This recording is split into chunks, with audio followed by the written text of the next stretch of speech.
त्याशिवाय आज युवक दिन आपण साजरा करतो आहोत. विवेकानंदांची जयंती आहे. त्यानिमित्त नाशिकहून अनुराधा डोणगावकर कबड्डी खेळाडू आपल्याबरोबर आहेत आणि नागपूरहून प्रशांत भूत आपल्याबरोबर आहेत फोटोग्राफर. सुरुवातीला नाशिकला जाऊया डोणगावकरांकडे. अनुराधा, मगाशी बोलत असताना तू सांगितलंस की कबड्डी कशी खेळायला सुरुवात केली किंवा एकूणच युवकांना संदेश सुद्धा तू दिलेला होतास. माझ्याकडे लिस्ट आहे, तू काय काय चॅम्पियनशिप मिळवलेले आहेत. खरं तर ती सगळी वाचत बसली तर त्याच्यामध्ये बराच वेळ जाईल. पण मला सगळ्यात पहिलं जे तू मेडल आयुष्यामध्ये मिळवलंस तो क्षण कसा होता किंवा पहिली मॅच आठवते का? ऍक्च्युली मी एक आमची स्कूलच्या टुर्नामेंट असतात, म्हणजे प्रत्येक गेम्सच्या असतात, तसं आमचं एक स्कूलची टुर्नामेंट होती. आणि खरं तर स्कूल टुर्नामेंट्सला तशी कधी प्राइजेस नसतात, म्हणजे ते विनर्स टू गो असतं.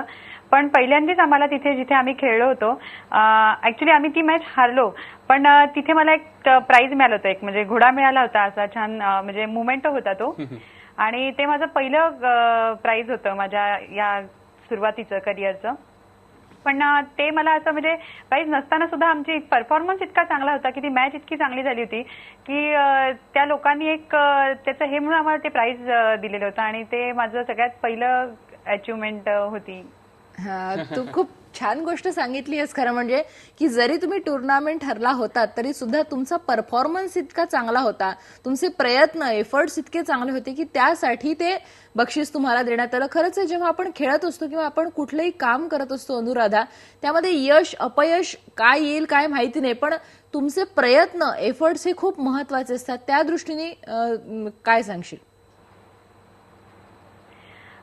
खरंच एफर्ट्स खरंच महत्वाचे असतात, कारण आपण कुठलीही गोष्ट करताना त्याच्यासाठी कंटिन्युअस ती गोष्ट झाली पाहिजे. कारण आता क्रीडा क्षेत्र तर असं आहे ना की तुम्ही 8 दिवस मेहनत कराल, 9 दिवस कराल, पण तुम्हाला जर असे लॉंग लाईफ खेळायचं असेल तर तुम्हाला तेवढे वर्ष मेहनत करायला लागते आणि तरच तुम्ही तो परफॉर्मन्स देऊ शकता.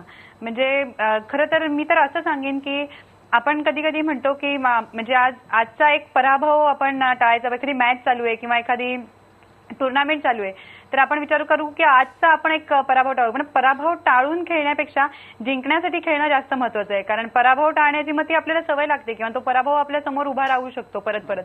पण आपण जिंकण्यासाठी खेळतोय हा जर विचार करून खेळलं तर नक्कीच आपल्या मनात आपली मेंटॅलिटी सुद्धा त्याच हेने तयार होते की आपण जिंकण्यासाठी खेळायचं आहे. तर ऑलवेज आपल्या समोर एक विजयच उभा राहू शकतो. तर त्यामुळे म्हणजे आपण असा विचार करायला पाहिजे की एक की जिंकण्याच्या दृष्टीने खेळायला पाहिजे. पराभव टाळणं ही तात्पुरती गोष्ट झाली, तो पुन्हा परत आपल्या समोर येऊन उभा राहू शकतो. जिंकण्याची जिद्द आपल्या मनामध्ये असली पाहिजे.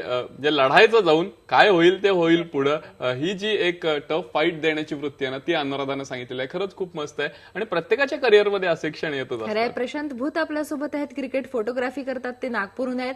प्रशांत, मगाशी आपण बोलत होतो तुमच्या स्पोर्ट्स फोटोग्राफी बद्दल. तुम्ही स्पोर्ट्स फोटोग्राफीमध्ये त्यातही विशेषतः क्रिकेटवर कॉन्सन्ट्रेट केलेलं आहे. इतर इतके खेळ आहेत त्यामध्ये क्रिकेटच्या प्रेमात कसे पडले? क्रिकेट हा तसाही माझा आवडता गेम आहे आणि भारतात सर्वात लोकप्रिय क्रिकेटच आहे आणि क्रिकेटच्या टुर्नामेंट्सही जास्त खेळल्या जातात. त्यामुळे प्रत्येक लोकांना क्रिकेट बघायलाही आवडतं आणि साहजिकच त्यामुळे मी क्रिकेटकडे जास्त वळलो. वा, म्हणजे लोकांच्या मनामध्ये क्रिकेटचा खूप मोठा पगडा आहे आणि नक्कीच क्रिकेट हा असं म्हणतो की खेळामध्ये हे जे युवक जे आहेत त्यांच्यासाठी धर्मच झालेला असतो हा खेळ. म्हणजे की जीवन मरणाचा प्रश्न झाल्यासारखे मॅच बघत असतात. फोटोग्राफी करत असताना सगळ्या गोष्टी असतील. अनुराधा आणि प्रशांत दोघांची संवाद साधूया, त्यांच्या करिअर बद्दल आपण त्यांच्याशी नक्की बोलूया. पण आधी सलाम महाराष्ट्रामध्ये एक ब्रेक घेऊया. पहा फक्त IBN लोकमत.